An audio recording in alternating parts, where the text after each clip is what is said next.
You know, earmarks is like a dirty word in Washington, but it seems everyone wants in on doing special favors for their constituents in Washington. Even when they crack down on it, do you ever wonder whether they ever return the money? Well, these next two gentlemen are doing just that, almost $2 million worth. Kentucky Republican Senator Rand Paul, Kentucky Agriculture Commissioner James Comer. Gentlemen, welcome to both of you. Senator, can you tell me what's going on here? Well, we hope it's contagious, turning money back in. I'm turning $1.3 million in total since I've been in the Senate, and I'm here with Commissioner Comer, who can tell you what he's turning back in. Go ahead and tell us, Commissioner. Well, we're real excited. We shut down a fuel testing lab in our state. The Department of Agriculture is responsible for fuel testing for the state. We shut it down.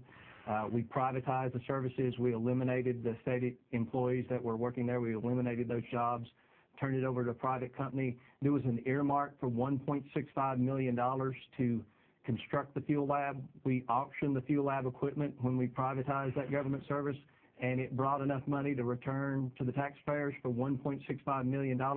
I was inspired by Senator Paul to show quantifiably what we're doing at the Department of Agriculture to save taxpayer money, and hopefully this will be something that will be replicated all over Kentucky and all over the United States. It sounds like a great idea, Senator. The question is, does it get back to Kentucky taxpayers, or does it amount to money they're saving on a project that otherwise could have been a boondoggle?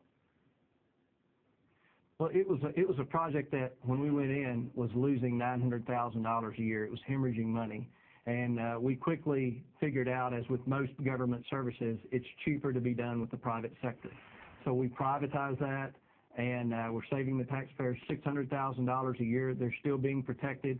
We still do the fuel testing for the state of Kentucky. We're just saving the taxpayers a lot of money. So when we auctioned off the surplus equipment, it sold very well, and we returned 100% of the money back to the taxpayers of Kentucky. It's interesting, Senator. It comes at a time where we fear that a lot of money that heads to Washington projects that leave Washington never really gets back to the folks affected.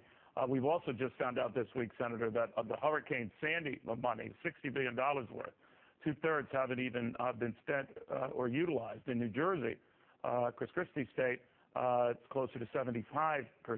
You want to weigh in on that? Well, you know, one of the things I suggested is don't give them all the money at one time. I suggested that Sandy funding be given 1 year at a time. And I actually voted to give Sandy funding, but to offset it with spending cuts. So I think there are ways you can help people. We've had need for help in Kentucky before, but I've always advocated that if you spend some extra money, that you offset it with cuts somewhere else.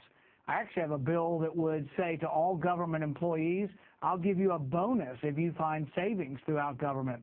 So I think there are a lot of good government ideas that we could utilize that would save the taxpayer millions, if not billions of dollars. But then, Senator, what do you make of the fuss that was created at the time, particularly when Governor Christie was targeting House Speaker Boehner for holding up to getting that money back to New Jerseyans, because he said they desperately needed it and this is no time to dilly-dally. I'm paraphrasing. Now it turns out a year later that much of that, the majority of that, hasn't even been spent. Yeah, I think it was an invalid argument at the time, and also a reason why we should spend money prudently, even for good causes. So I said spend it 1 year at a time and offset it through cutting foreign aid, money that we were sending overseas.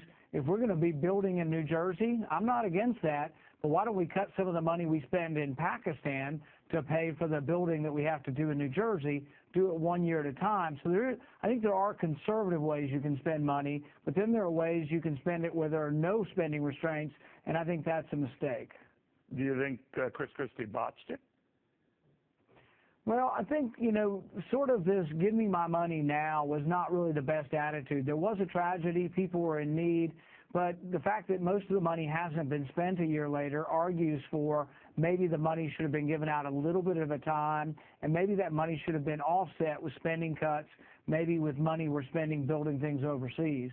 I raise that because there is this battle for the soul of the party, gentlemen, in the sense that whether it's the Libertarian or the Tea Party side versus the more traditional Republican side. And now in your own state, gentlemen, I'll raise this with you first, Senator. Matt Bevin is the Tea Party-backed candidate who's challenging Mitch McConnell for the Republican Senate nomination. Are you in a pickle there? I mean, what do you think of that? Who do you support? Well, I think everybody gets to make their own decision, and in a primary, every voter will. I've endorsed Senator McConnell because I think he's been a good conservative. I think he's been the leader in opposing Obamacare.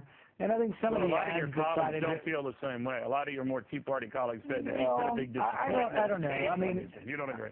yeah, but I think what's been unfair is there's some ads being run in Kentucky that say that Senator McConnell was for Obamacare funding. It's just absolutely and patently untrue and not fair.